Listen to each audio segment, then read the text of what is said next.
പത്തരമാറ്റിലെ വരാനിരിക്കുന്ന പുതിയൊരു എപ്പിസോഡിലേക്ക് എല്ലാവർക്കും സ്വാഗതം. അങ്ങനെ അനാമികയാണെങ്കിൽ പുറത്താക്കിയല്ലോ. ഈ സമയത്ത് അബി അവളോട് വന്നിട്ട് പറയുന്നുണ്ട് അനന്തപുരിയെ തകർക്കാനുള്ള വലിയൊരു ആയുധത്തെപ്പറ്റി. അതെന്താണെന്ന് വെച്ചാൽ അനന്തപുരിയിലുള്ള ആദർശിനെ പറ്റി, ചന്തുമോളെ പറ്റിയുമുള്ള കാര്യങ്ങൾ എല്ലാം തന്നെ മീഡിയയിൽ അറിയിക്കുക. അതോടുകൂടി അനന്തപുരിയും അവിടുത്തെ അന്തസ്സും തകർന്നോളും. നിനക്കിനി നഷ്ടപ്പെടാനായിട്ടൊന്നുമില്ലല്ലോ. എന്തെങ്കിലും ഉണ്ടെങ്കിൽ തന്നെ നേടാനല്ലേ ഉള്ളൂ. അത് നീ നേടിയെടുക്കണം എന്നൊക്കെ അബി പറഞ്ഞു കൊടുക്കുന്നുണ്ട്. അപ്പോൾ അനാമിക പറയുന്നുണ്ട്, എൻ്റെ മനസ്സിലും അതൊക്കെ തന്നെയാണ്. എന്തായാലും ഞാൻ വിട്ടുകൊടുക്കാനൊന്നും പോകുന്നില്ല. എങ്ങനെയെങ്കിലും എനിക്ക് കിട്ടാനുള്ളൊരു വീതം ഞാൻ ആ തറവാട്ടിൽ നിന്ന് വാങ്ങിച്ചെടുക്കും എന്നൊക്കെ അവൾ പറയുന്നുണ്ട്. അങ്ങനെ അനാമികയും അബിയും കൂടെ അനന്തപുരിയെ തകർക്കാൻ വേണ്ടി ഒന്നാകുന്നുണ്ട് കേട്ടോ. അങ്ങനെ തിരികെ വീട്ടിലെത്തിയ അനാമിക വേണുവിനോട് കാര്യങ്ങളൊക്കെ പറയുന്നുണ്ട്. അപ്പോൾ വേണു പറയുന്നുണ്ട്, എന്തായാലും നിന്റെ അമ്മായിയമ്മ ഇപ്പോഴും നിനക്ക് സപ്പോർട്ട് തന്നെയാണല്ലോ. അനന്തപുരിയിലെ കാര്യങ്ങളൊക്കെ ചോർത്തിത്തരാൻ എന്തായാലും അവർ നിന്നെ സഹായിക്കും എന്നൊക്കെ പറയുമ്പോൾ അനാമിക പറയുന്നുണ്ട്, അതിന് അവർക്ക് അവിടെ ഒരു വിലയുമില്ല. അന്ന് എന്നെ അടിച്ചിറക്കിയപ്പോൾ തന്നെ കണ്ടില്ലേ, അവർക്കൊന്നും മിണ്ടാനേ സാധിച്ചില്ല. പിന്നെ എന്തെങ്കിലും ഉണ്ടെങ്കിൽ നമുക്ക് അവരോട് വിളിച്ചു ചോദിക്കാം, അതേ പറ്റുള്ളൂ. അപ്പൊ വേണു പറയുന്നുണ്ട്, അല്ലെങ്കിലും അദ്ദേഹത്തെ എതിർത്ത് ആരും അങ്ങനെ മുഖത്ത് നോക്കിയൊന്നും സംസാരിക്കാറില്ല. ആദ്യമായാണ് നമ്മൾ അവരുടെ മുഖത്ത് നോക്കി അത്രയും എതിർത്ത് അദ്ദേഹത്തോട് സംസാരിച്ചത്. ആ മൂർത്തിയെ മോക്ക് നന്നായി അറിയാഞ്ഞിട്ടാ. അങ്ങേരെ ഇടഞ്ഞാലുണ്ടല്ലോ കൊമ്പനാ, കൊലകൊമ്പൻ. പക്ഷേ ഇപ്പൊ അദ്ദേഹം ഒന്ന് ഒതുങ്ങി നിൽക്കുക. ആയ കാലത്തൊക്കെ അദ്ദേഹം ഒന്ന് നോക്കിയാലേ എല്ലാരും പേടിച്ചു പോവായിരുന്നു. ആളുടെ ഒരു തലയെടുപ്പ് ഇത്ര പ്രായമായിട്ടും എന്താ ഗാംഭീര്യം കണ്ടാ മതിയല്ലോ എന്നൊക്കെ ഇങ്ങനെ വേണു പറയാണ്. എങ്കിലും ആ ജാനകി എന്ന് പറയുന്ന എൻ്റെ അമ്മായിമ്മയെ കൊണ്ട് എനിക്ക് എന്ത് ഉപകാരമാണ് ഉണ്ടായിട്ടുള്ളത് എന്നിങ്ങനെ ചോദിക്കുകയാണ് അനാമിക. അപ്പോൾ വേണു പറയാണ്, അതൊക്കെ ഉണ്ട് മോളെ. എന്തായാലും നമ്മൾ ചെയ്യാൻ പോകുന്ന കാര്യത്തെപ്പറ്റി അവരോട് വിളിച്ചൊന്ന് സംസാരിക്കാം. അപ്പോൾ അവിടുത്തെ പ്രതികരണവും സാഹചര്യം എന്താന്നൊക്കെ ഉള്ളത് അവരും പറയുമല്ലോ. അപ്പോൾ നമുക്ക് അതനുസരിച്ച് മുന്നോട്ട് നീങ്ങാം. അങ്ങനെ അനാമിക ജാനകിനെ ഫോൺ ചെയ്യുന്നുണ്ട് കേട്ടോ. ജാനകി ആരും കാണാതെ റൂമിൽ പോയി നിന്ന് ഫോൺ എടുക്കുന്നുണ്ട്. മോൾ എന്നോട് ക്ഷമിക്കണം. അച്ഛൻ അങ്ങനെയൊക്കെ പറഞ്ഞപ്പോൾ എനിക്കൊന്നും തന്നെ മിണ്ടാൻ സാധിച്ചില്ല. ഇത് കേട്ട് അനാമിക ഇപ്പുറത്ത് നിന്ന് അഭിനയിക്കുന്നുണ്ട് കേട്ടോ, കരയുന്നത് പോലെ ഇട്ട് പറയുന്നുണ്ട്. എങ്കിലും ഞാൻ ഇറങ്ങിപ്പോയപ്പോൾ എൻ്റെ അമ്മ എന്നോടൊന്ന് മിണ്ടുപോലും ചെയ്തില്ലല്ലോ. ഞാൻ അവിടെ നിന്ന് ഇറങ്ങിയപ്പോൾ പോവണ്ട മോളേന്ന് പോലും അമ്മയൊന്നും പറഞ്ഞില്ലല്ലോ. എനിക്ക് വേണ്ടി ഒന്ന് സംസാരിക്കുക പോലും ചെയ്തില്ലല്ലോ. ഇതൊക്കെ ഓർക്കുമ്പോൾ എനിക്ക് വല്ലാത്ത സങ്കടമുണ്ട്. അപ്പോൾ ഇത്രയേ ഉള്ളല്ലേ അമ്മയ്ക്ക് എന്നോടുള്ള സ്നേഹം എന്ന് പറഞ്ഞ് അനാമിക കരയുമ്പോൾ, അയ്യോ മോളെ അങ്ങനെയൊന്നും പറയരുതേ. അമ്മയ്ക്ക് മോളോട് ഭയങ്കര സ്നേഹം തന്നെയാ. പക്ഷേ എന്ത് ചെയ്യാനാ, മോളപ്പോൾ കണ്ടതല്ലേ അവിടുത്തെ സിറ്റുവേഷനൊക്കെ. തെളിവ് സഹിതം നിരത്തി അവരോരോന്നൊക്കെ പറയുമ്പോൾ ഞാൻ എന്തു പറയാനാ. നിങ്ങളാണെങ്കിലും അതിനെ എതിർത്തൊന്നും സംസാരിച്ചുമില്ല. സ്വർണത്തിന്റെ കാര്യവും ആ സ്ഥലത്തിന്റെ കാര്യമൊക്കെ പറയുമ്പോൾ മോളുടെ അച്ഛൻ ഒന്നും മിണ്ടാനാവാതെ വീഴ്ച നിൽക്കുന്നത് മോളും കണ്ടതല്ലേ. പിന്നെ ആ വിഷം കൊടുത്ത കാര്യത്തിൽ മാത്രമേ ഉള്ളൂ എനിക്കിപ്പോഴും വിശ്വാസമില്ലാത്തത്. എന്തായാലും മോളെ ഇങ്ങനെയൊന്നും വേണ്ടായിരുന്നു. മോക്ക് അമ്മയോട് നേരത്തെ സത്യമൊക്കെ തുറന്നു പറഞ്ഞുകൂടായിരുന്നോ. അപ്പോൾ അനാമിക പറയുന്നുണ്ട്, അയ്യോ അമ്മേ, ഞാൻ വിഷമൊന്നും കൊടുത്തിട്ടില്ല.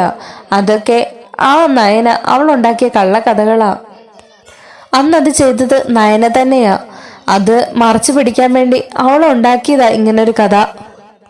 അല്ലാതെ ഞാനൊന്നും ചെയ്തിട്ടില്ല അമ്മേ എന്ന് പറഞ്ഞ് അനാമിക കരയുന്നുണ്ട്. എനിക്കറിയാം മോളെ, എൻ്റെ മോൾ അങ്ങനെയൊന്നും ചെയ്യില്ലെന്ന് ഈ അമ്മയ്ക്ക് നന്നായി അറിയാം. മോള് വിഷമിക്കൊന്നും വേണ്ട. അവൻ്റെ ഫോണ് അമ്മ വാങ്ങി വെച്ചിരിക്കുകയാണ്. ഇനിയിപ്പോൾ അവൻ എങ്ങനെ നന്ദുവിനോട് സംസാരിക്കുമെന്ന് അമ്മയ്ക്കൊന്ന് കാണണം.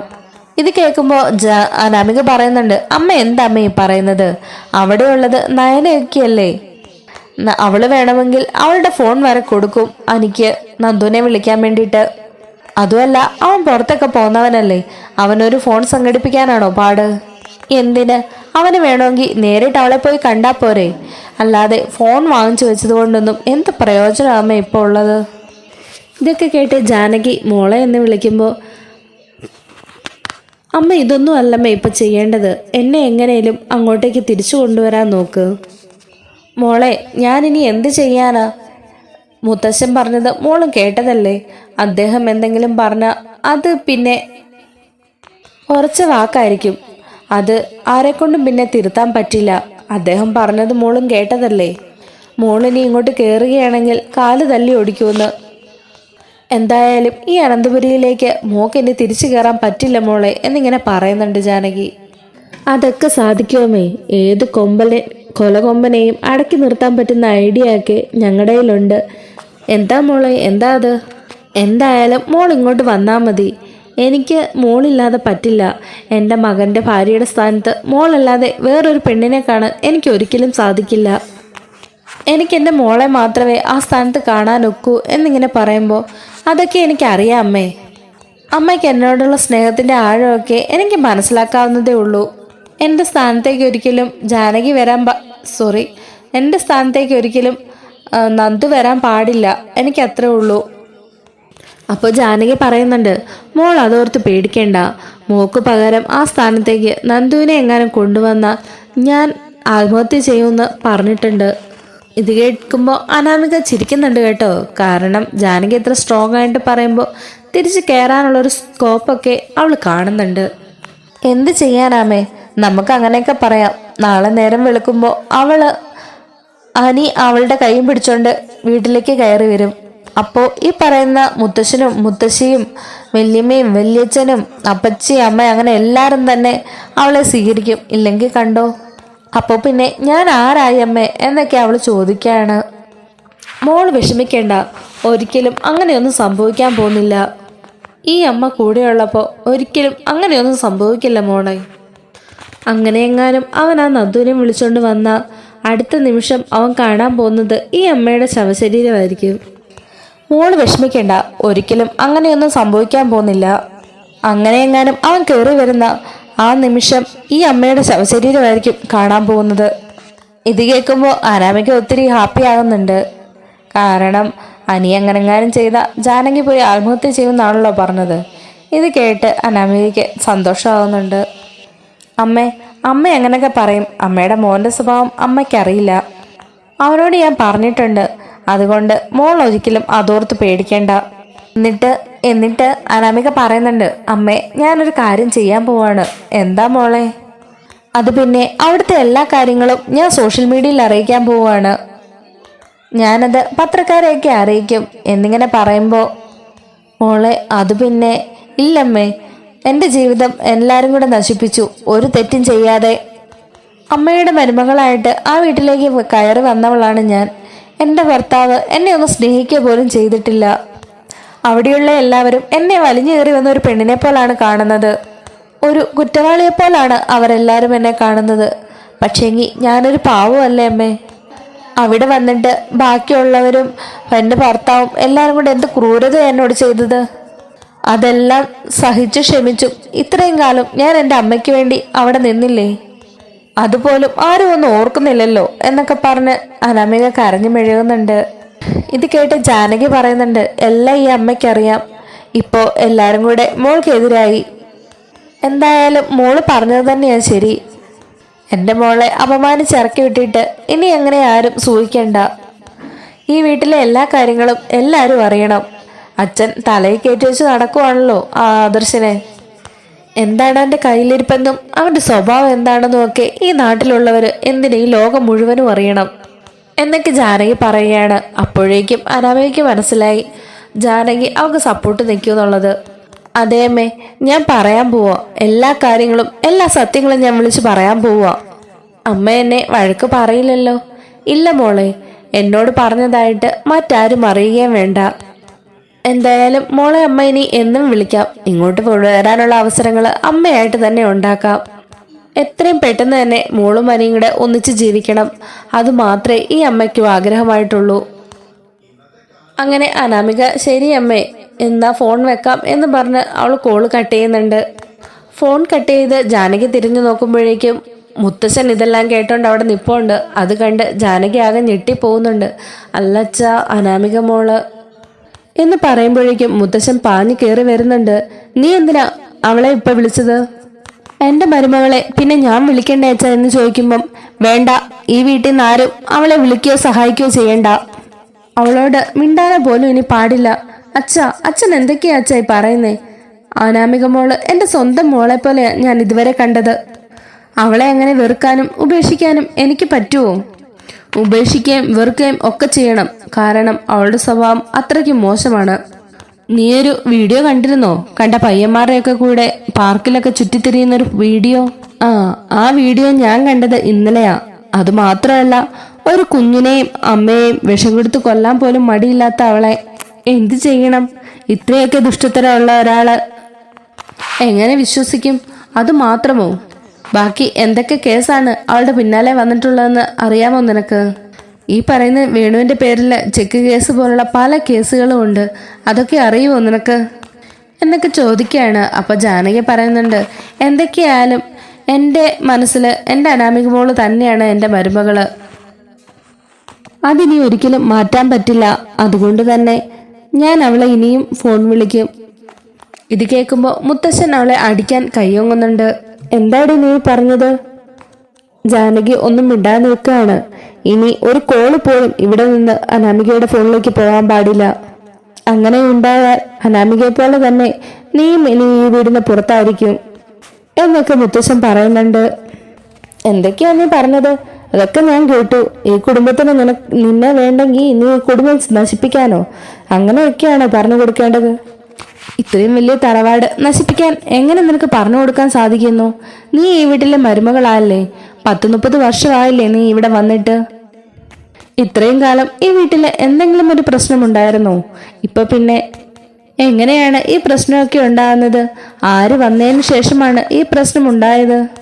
ആര് വന്നതിന് ശേഷമാണ് ഈ വീട്ടിൽ മോഷണവും കള്ളത്തരവും ആൾക്കാരെ കൊല്ലാനുള്ള മരിക്കാറാകുന്ന രീതിയൊക്കെ വന്നതെന്ന് നീ ഒന്ന് ആലോചിച്ച് നോക്ക് എന്നിങ്ങനെ പറയുന്നുണ്ട്. എന്നിട്ട് മുത്തശ്ശൻ പറയുന്നുണ്ട്, നീ എൻ്റെ മരുമകളായിപ്പോയി. ഇല്ലായിരുന്നെങ്കിൽ ഈ ഓങ്ങിയ കൈ നിന്റെ കവളത്ത് വീണേനെ. ഇനി നീ അതിനുള്ള അവസരം ഉണ്ടാക്കരുത് എന്ന് പറഞ്ഞിട്ട് മുത്തശ്ശൻ അവിടെ നിന്ന് ഇറങ്ങിപ്പോകുന്നുണ്ട്. ജാനകി ആകെ അപ്സെറ്റായി നിൽക്കുകയാണ്. ഈ സമയത്ത് ജലജയും അഭിയും അങ്ങോട്ടേക്ക് വരുന്നുണ്ട്. നീ എന്താ ഇങ്ങനെ സങ്കടപ്പെട്ട് നിൽക്കുന്നത് എന്ന് ചോദിച്ച് അവരകത്തേക്ക് ചെല്ലുമ്പോഴേക്കും നടന്ന സംഭവങ്ങളൊക്കെ ജാനകി പറയുന്നുണ്ട്. നീ എന്തെങ്ങനെ കരഞ്ഞോണ്ട് നിൽക്കുന്നതെന്ന് ചോദിക്കുമ്പോഴേക്കും നടന്ന സംഭവങ്ങളൊക്കെ ജാനകി പറയുന്നുണ്ട്. അപ്പോഴേക്കും ജലജയ്ക്ക് ഇത് വീണ് കിട്ടിയ ഒരു അവസരമാണല്ലോ. ജലജ പറയുന്നുണ്ട്, ജാനകി ആരൊക്കെ എന്തൊക്കെ പറഞ്ഞാലും നീ അതൊന്നും കേൾക്കാൻ നിൽക്കേണ്ട. എല്ലാവരും കൂടി അബീനെയും അനാമികനെയൊക്കെ ഒഴിവാക്കിയിട്ട് എങ്ങനെയെങ്കിലും ആ നന്ദുവിനെ കൊണ്ട് കെട്ടിക്കാൻ വേണ്ടി നോക്കുകയാണ്. അതുകൊണ്ട് നീ ഒരു കാരണവശാലും പിന്നോട്ടായരുത്. അപ്പൊ ജാനകി പറയുകയാണ്, അനാമിക മോളിപ്പം വിളിച്ചതേ ഉള്ളൂ, ഞാൻ സംസാരിച്ചുകൊണ്ടിരിക്കുകയായിരുന്നു. ഇനിയിപ്പോ അതുപോലെ അച്ഛൻ കേട്ടോ എന്തോ അറിയില്ല എന്നിങ്ങനെ പറയുന്നുണ്ട്. അപ്പൊ ജലജ പറയുന്നുണ്ട്, എന്തായാലും കേട്ട് കാണാൻ ചാൻസ് ഇല്ല. കേട്ടിരുന്നെങ്കിൽ നിനക്ക് തടി ഉറപ്പായിരുന്നു. കേട്ടില്ലല്ലോ, അത് തന്നെ വലിയ ഭാഗ്യം എന്നിങ്ങനെ പറയുകയാണ്. കേട്ടില്ലല്ലോ, അത് തന്നെ ഭാഗ്യം എന്നിങ്ങനെ പറയുന്നുണ്ട്. അപ്പൊ അഭി പറയുകയാണ്, അവക്ക് വേണ്ട കാര്യങ്ങളൊക്കെ ഞാൻ പറഞ്ഞു കൊടുക്കുകയും ചെയ്തു കൊടുക്കുകയൊക്കെ ചെയ്യുന്നുണ്ടമ്മായി. എന്തായാലും എനിക്ക് അങ്ങനെ ഉപേക്ഷിക്കാൻ പറ്റില്ലല്ലോ. അമ്മായിയുടെ മരുമോളല്ലേ അത്. എന്നെ ഇപ്പോ എല്ലാവരും കൂടെ പുറത്താക്കിയിരിക്കുകയാണ്. എന്നെ പോലെ തന്നെയാണ് ഇപ്പൊ അനാമികയും. ഈ വീട്ടിലെ വേസ്റ്റ് ആണ് ഞങ്ങൾ രണ്ടുപേരും. അതുകൊണ്ട് അവളെ സഹായിക്കാൻ വേണ്ടി ഞാൻ എന്ത് വേണമെങ്കിലും ചെയ്യും എന്നും പറയുന്നുണ്ട്. എല്ലാരും കൂടി എന്നെ അനാമികനൊക്കെ പുറത്താക്കിയിട്ട് സന്തോഷത്തോട് സൂചിച്ച് കഴിയാമെന്നാണ് വിചാരിച്ചിരിക്കുന്നത്. അതൊരിക്കലും സംഭവിക്കരുത്. ആ നയനയാണ് ഇതിനെല്ലാം കാരണക്കാരി എന്നും അഭി പറയുന്നുണ്ട് കേട്ടോ. അങ്ങനെ മുത്തശ്ശി മുറിയിലേക്ക് ഇരിക്കുമ്പോഴേക്കും മുത്തശ്ശി അങ്ങോട്ട് ചെല്ലുന്നുണ്ട്. മുത്തശ്ശി ചോദിക്കുന്നുണ്ട്, എന്ത് പറ്റി? മുഖത്തെന്താ ഒരു വിഷമം പോലെ? ഒന്നും പറയണ്ടടോ. അത് പിന്നെ ഞാൻ അങ്ങോട്ട് ചെന്നപ്പോഴത്തേക്കിനേ ജാനകി അവളുടെ മരുമകളെ ഫോൺ ചെയ്തോണ്ടിരിക്കുക. ഈ ജാനകിയോട് എന്താ എത്ര പറഞ്ഞാലും മനസ്സിലാക്കാത്തത്? അവളോട് എത്ര പറഞ്ഞാലും അവളൊന്നും കേൾക്കാൻ പോകുന്നില്ലല്ലോ. എന്ത് പറയാനാ, അവളുടെ മരുമകള് അതേപോലെ ആയിരിക്കും അവളോട് പറഞ്ഞ് സോപ്പിട്ട് വെച്ച് വശത്താക്കിയിരിക്കുന്നത്. ഞാൻ ഓർക്കാണ്, എന്തൊരു ജന്മമാണ് ആ അച്ഛനും അമ്മയും. ഒരു മകളെ ഇങ്ങനെയാണോ വളർത്തേണ്ടത്? ഒരു മകളെ നല്ല രീതിയിൽ പഠിപ്പിച്ച് വിദ്യാഭ്യാസമൊക്കെ കൊടുത്ത് ഒരു ജോലിയൊക്കെ വാങ്ങിച്ച് ഒരു വിവാഹബന്ധവും കണ്ടെത്തി നല്ല രീതിയിൽ കെട്ടിച്ചയക്കണം. എന്നിട്ട് അവള് സന്തോഷത്തോടുകൂടി ജീവിക്കുന്നുണ്ടോ എന്ന് നോക്കുകയും വേണം. ഇത് അങ്ങനെയൊന്നുമല്ല. എപ്പോഴും അടിയും വഴക്കും ഉണ്ടാക്കാനും സ്വത്തുക്കള് വീതം വെച്ച് മേടിക്കാനും ഒക്കെ വേണ്ടിയിട്ടാണ് അയാളൊരു മകളെ വളർത്തിക്കൊണ്ട് വന്നത് എന്നൊക്കെ മുത്തശ്ശൻ പറയുന്നുണ്ട് കേട്ടോ. അപ്പം മുത്തശ്ശി പറയുന്നുണ്ട്, ആദ്യം മുതൽ തന്നെ ഈ വീട്ടുകാരോട് എനിക്ക് ചില സംശയങ്ങളൊക്കെ തോന്നിയതാ. എന്ത് ചെയ്യാൻ പറ്റും, നമ്മുടെ അനിയുടെ ജീവിതം ഇങ്ങനെയൊക്കെ ആയിപ്പോയില്ലേ, ഇനി നമ്മൾ എന്ത് ചെയ്യും എന്നൊക്കെ ചോദിക്കുകയാണ്. വേറെ ഓരോ കല്യാണാലോചനകൾ വരുന്നത് ഞാനിങ്ങനെ നോക്കുന്നുണ്ടെന്ന് മുത്തശ്ശൻ പറയുകയാണ്. അപ്പം മുത്തശ്ശി പറയാണ്, അതിന് ആ അനാമിക സമ്മതിക്കുവോ? അവള് ഡിവോഴ്സ് ചെയ്തെങ്കിൽ മാത്രമല്ലേ വേറെ വിവാഹത്തെപ്പറ്റി ചിന്തിക്കാൻ പറ്റൂ. അവളെ കൊണ്ട് ഡിവോഴ്സ് ചെയ്യിപ്പിക്കാനൊക്കെ എനിക്കറിയാം എന്നിങ്ങനെ മുത്തശ്ശൻ പറയുമ്പോൾ, അതിനിപ്പോൾ ഒറ്റ കാര്യമേ ഉള്ളൂ, പണം കൊടുക്കാമെന്ന് പറഞ്ഞാൽ മതി, അവരേത് ഡിവോഴ്സിനും സമ്മതിക്കും. ഇല്ലെങ്കിൽ ഇദ്ദേഹം നോക്കിക്കോ എന്നിങ്ങനെ മുത്തശ്ശി പറയുമ്പോൾ മുത്തശ്ശൻ പറയാണ്, അതെനിക്കറിയാം, അവരെന്തായാലും വെയിറ്റ് ചെയ്തിരിക്കുന്നത് നമ്മുടെ പണത്തിന് വേണ്ടിയിട്ടാണ്. പണം എപ്പോൾ കൊടുക്കുന്നോ ആ സെക്കൻഡിൽ തന്നെ അവളുടെ ഡിവോഴ്സ് പേപ്പറിൽ ഒപ്പിടുമെന്ന് എനിക്ക് നന്നായി അറിയാം. അത് നമുക്ക് നമ്മുടെ ജാനകിക്കൊന്ന് മനസ്സിലാക്കി കൊടുക്കണം, എന്തായിരുന്നു അവളുടെ മരുമകളുടെ സ്വഭാവമെന്ന്. അത് മനസ്സിലാക്കിയതിന് ശേഷം മാത്രം അങ്ങനൊരു സാഹസത്തിന് നമ്മൾ മുതിർന്നാൽ മതി.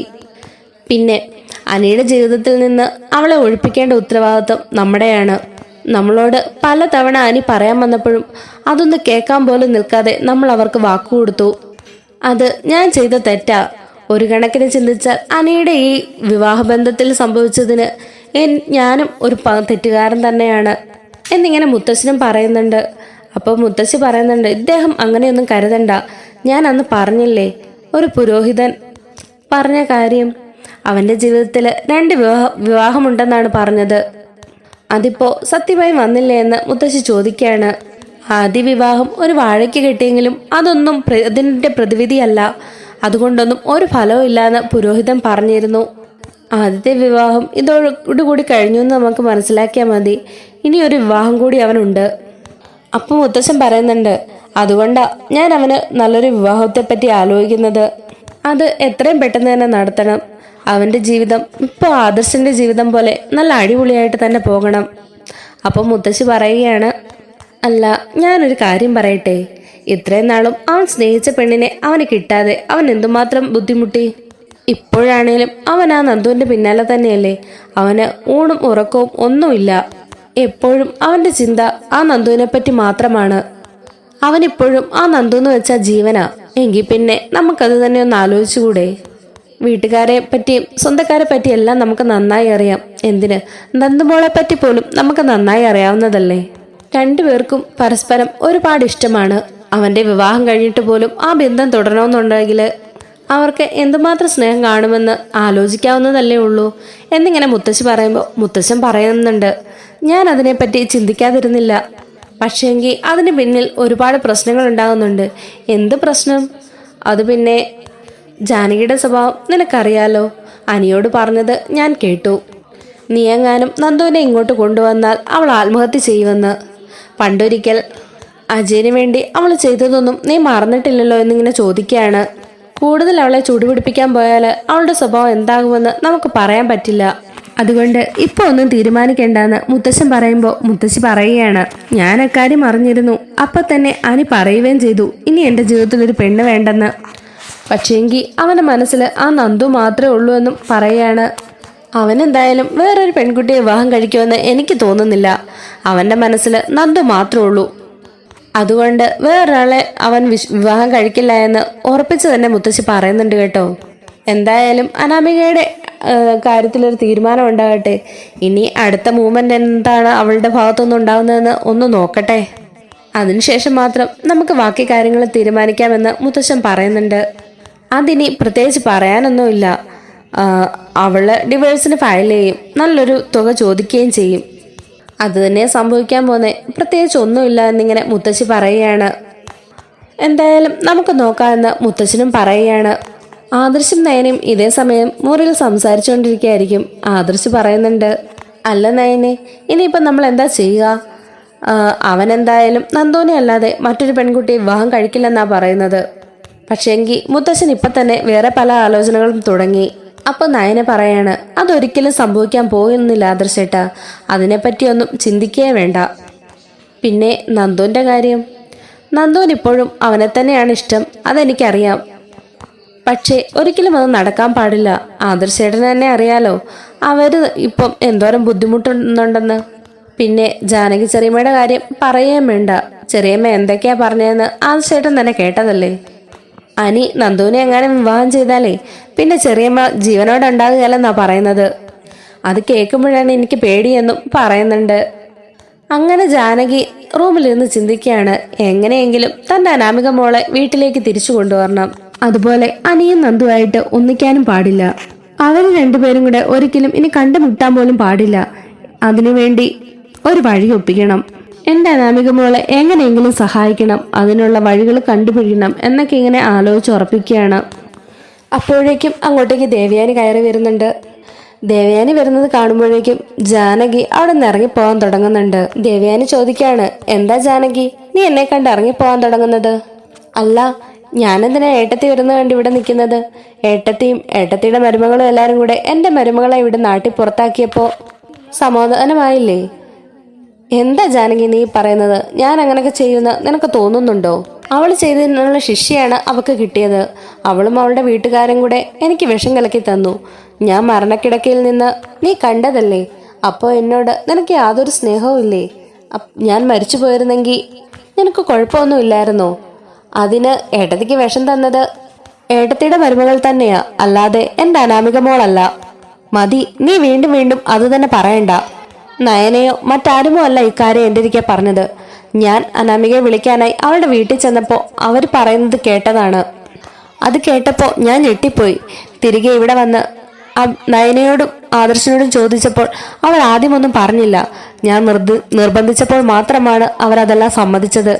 അന്ന് രാത്രി ആ പാലിൽ വിഷം കലർത്തിയത് അനാമികയും അവളുടെ അമ്മയും ചേർന്ന നവ്യയുടെയും അവളുടെ വയറ്റിൽ വളരുന്ന കുഞ്ഞിനെയും കൊല്ലാൻ വേണ്ടിയിട്ട്.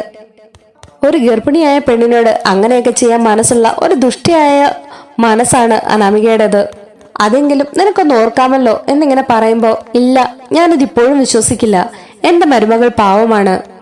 അവളെ എങ്ങനെയെങ്കിലും ഞാൻ ഈ വീട്ടിലേക്ക് തിരികെ കൊണ്ടുവരും എന്ന് പറയുമ്പോൾ ദേവയാനി പറയുന്നുണ്ട്, ജാനകി, അവളെ ഇവിടുന്ന് പറഞ്ഞു വിട്ടത് അച്ഛനാണ്. അച്ഛൻ ഇനി അവളെ തിരികെ വിളിക്കുമെന്ന് നിനക്ക് തോന്നുന്നുണ്ടോ? അങ്ങനെ ഒരു ചരിത്രം നമുക്കുണ്ടായിട്ട് കൂടിയില്ല. അച്ഛന്റെ കാര്യം നിനക്കറിയാവല്ലോ. അതിനൊക്കെയുള്ള വഴി എൻ്റെ കയ്യിലുണ്ട്. എൻ്റെ ശവം കാണുമ്പോഴെങ്കിലും എല്ലാവരും അതൊക്കെ അനുസരിച്ചോളൂ. ജാനകി, നീ എന്തൊക്കെയാ പറയുന്നേ? നിനക്ക് ശകലം പോലും കോമൺ സെൻസ് ഇല്ലേ? ഇല്ല ചേച്ചി, ഒട്ടുമില്ല. എല്ലാരും കൂടെ എൻ്റെ മരുമകളെ പോച്ച് പുറത്തിയാടിച്ചല്ലോ. ഇപ്പൊ സമാധാനമായല്ലോ. ഇനി എൻ്റെ മുമ്പിൽ ആരും കണ്ടു പോകരുത് എന്നും പറഞ്ഞ് ദേഷ്യപ്പെട്ട് ജാനകി അവിടെ നിന്നും ഇറങ്ങിപ്പോന്നുണ്ട്. അങ്ങനെ ജാനകി വണ്ടി എടുത്തോണ്ട് പുറത്തേക്ക് പോവുകയാണ്. അവള് അമ്പലത്തിലേക്കാണ് പോയത്. അമ്പലത്തിൽ ചെല്ലുമ്പോഴേക്കും പൂജാരി ചോദിക്കുന്നുണ്ട്, എന്താ നിങ്ങളുടെ മുഖത്തൊരു വിഷമം പോലെ?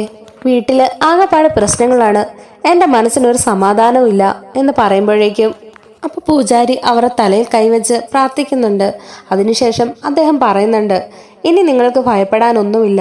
നിങ്ങൾ രക്ഷപ്പെട്ടു. ഇത്രയും നാളും നിങ്ങളുടെ കൂടെ തന്നെ ഉണ്ടായിരുന്ന ഒരു കാലൻ അതിപ്പോ നിങ്ങളിൽ നിന്ന് ഒഴിഞ്ഞുപോയി.